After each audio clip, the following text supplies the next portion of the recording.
भारत माता की, भारत माता की, भारत माता की. रेल्वेच्या क्षेत्रात मोठी क्रांती होते. देशाला आज 9वी आणि 10वी वंदे भारत ट्रेन समर्पित करताना मला अत्यंत आनंद होतो आहे. महाराष्ट्र के मुख्यमंत्री श्रीमान एकनाथ जी, उप मुख्यमंत्री देवेंद्र जी, मंत्रिमंडल के मेरे साथीगण, महाराष्ट्र के मंत्रीगण, सभी सांसदगण, विधायकगण, अन्य सभी महानुभाव, भाइयों और बहनों, आज का दिन भारतीय रेल के लिए, विशेष रूप से मुंबई और महाराष्ट्र की आधुनिक कनेक्टिविटी के लिए बहुत बड़ा है. आज पहली बार एक साथ 2 वंदे भारत ट्रेनें शुरू हुई है. ये वंदे भारत ट्रेनें मुंबई और पुणे जैसे देश के आर्थिक सेंटर्स को हमारे आस्था के बड़े केंद्रों से जोड़ेंगी. इससे कॉलेज आने जाने वाले, ऑफिस और बिजनेस के लिए आने जाने वाले, किसानों और श्रद्धालुओं सभी को सुविधा होगी. ये महाराष्ट्र में पर्यटन और तीर्थ यात्रा को बहुत अधिक बढ़ावा देने वाली है. शिरडी में साईं बाबा का दर्शन करना हो, नासिक स्थित रामकुंड जाना हो, त्र्यंबकेश्वर और पंचवटी क्षेत्र का दर्शन करना हो, नई वंदे भारत ट्रेन, ये सब बहुत आसान होने वाला है. इसी प्रकार मुंबई सोलापुर वंदे भारत ट्रेन से पंढरपुर के विठ्ठल रखुमाई, सोलापुर के सिद्धेश्वर मंदिर, अक्कलकोट के स्वामी समर्थ या फिर आई तुलजा भवानी के दर्शन अब सबके लिए और सुलभ हो जाएंगे. और मुझे पता है कि जब वंदे भारत ट्रेन सह्याद्री घाट से गुजरे थी तो लोगों को प्राकृतिक सुंदरता का कितना दिव्य अनुभव होने वाला है. मैं मुंबई और महाराष्ट्र के लोगों को इन नई वंदे भारत ट्रेनों के लिए बहुत बहुत बधाई देता हूं. साथियों, वंदे भारत ट्रेन आज के आधुनिक होते हुए भारत की बहुत ही शानदार तस्वीर है. ये भारत की स्पीड, भारत के स्केल दोनों का प्रतिबिंब है. आप देख रहे हैं कि कितनी तेजी से देश वंदे भारत ट्रेन लॉन्च कर रहा है. अभी तक 10 ऐसी ट्रेनें देश भर में चलनी शुरू हो चुकी है. आज देश के 17 राज्यों के 108 जिले वंदे भारत एक्सप्रेस से कनेक्ट हो चुके हैं. मुझे याद है एक जमाना था जब सांसद चिट्ठी लिखा करते थे कि हमारे क्षेत्र में स्टेशन पर ट्रेन को रुकने का कोई प्रबंध कीजिए, 1-2 मिनट का स्टॉपेज दे दीजिए. अब देश भर के सांसद जब भी मिलते हैं तो यही दबाव डालते, यही मांग करते हैं कि हमारे यहां भी वंदे भारत ट्रेन चला दीजिए.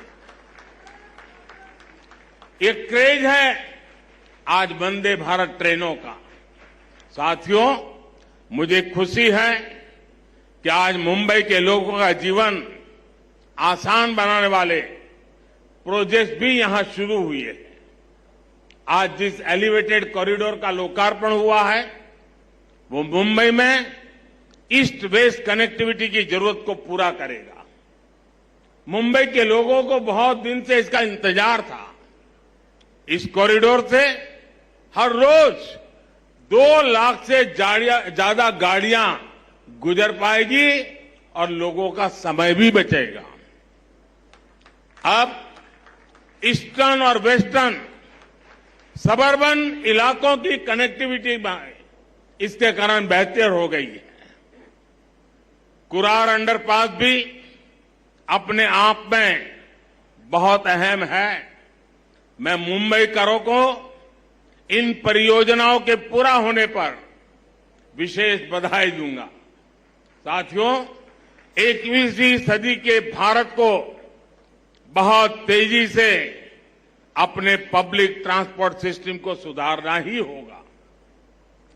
जितनी तेजी से हमारा पब्लिक ट्रांसपोर्ट सिस्टम आधुनिक बनेगा उतना ही देश के नागरिकों की ईज ऑफ लिविंग बढ़ेगी, उनकी क्वालिटी ऑफ लाइफ में सुखद सुधार होगा। इसी सोच के साथ आज देश में आधुनिक ट्रेनें चलाई जा रही हैं, मेट्रो का विस्तार हो रहा है, नए नए एयरपोर्ट्स और पोर्ट्स बनाए जा रहे हैं। कुछ दिन पहले जो देश का बजट आया उसमें भी इसी भावना को सशक्त किया गया है और हमारे मुख्यमंत्री जी और उप मुख्यमंत्री जी ने उसकी भरपूर तारीफ भी की। भारत के इतिहास में पहली बार 10 लाख करोड़ रुपए सिर्फ इंफ्रास्ट्रक्चर के विकास के लिए रखे गए हैं। ये 9 साल की तुलना में 5 गुना ज्यादा है। इसमें भी रेलवे का हिस्सा लगभग 2.5 लाख करोड़ रुपए का है। महाराष्ट्र के लिए भी रेल बजट में ऐतिहासिक वृद्धि हुई है। मुझे विश्वास है कि डबल इंजन सरकार के डबल प्रयासों से महाराष्ट्र में कनेक्टिविटी और तेजी से आधुनिक बनेगी। साथियों, इंफ्रास्ट्रक्चर पर निवेश किया गया हर रुपया नए रोजगार की संभावनाएं बनाता है। इस पे जो सीमेंट लगता है, बालू लगता है, लोहा लगता है, निर्माण में मशीनें लगती हैं, इनसे जुड़ी हर इंडस्ट्री को बल मिलता है।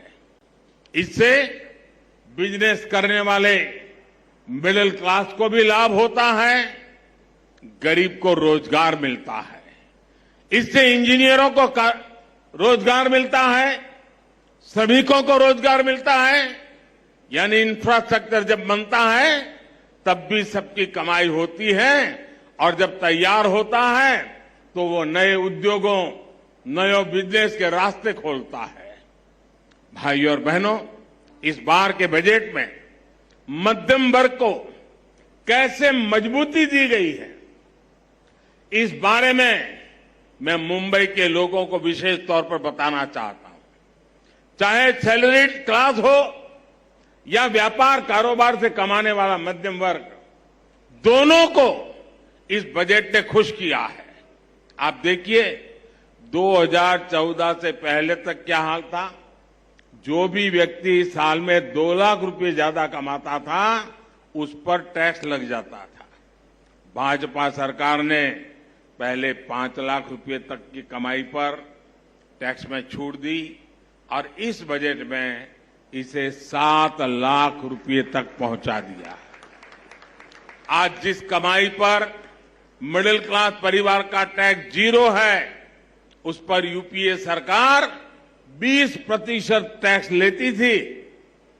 अब ये युवा साथी जिनकी नई नई नौकरी लगी है, जिनकी मासिक आय 60-65 हजार रुपए तक की है, वे अब ज्यादा निवेश कर पाएंगे। गरीब और मध्यम वर्ग के हित में काम करने वाली सरकार ऐसे ही निर्णय लेती है। साथियों, मुझे पूरा विश्वास है कि सबका विकास से सबका प्रयास की भावना को सशक्त करने वाला ये बजट हर परिवार को ताकत देगा, हम सभी को विकसित भारत के निर्माण के लिए अधिक प्रोत्साहित करेगा। फिर एक बार मुंबई सहित पूरे महाराष्ट्र को बजट और नई ट्रेनों के लिए बहुत बहुत बधाई देता हूं, बहुत बहुत शुभकामनाएं देता हूं। आप सबका धन्यवाद।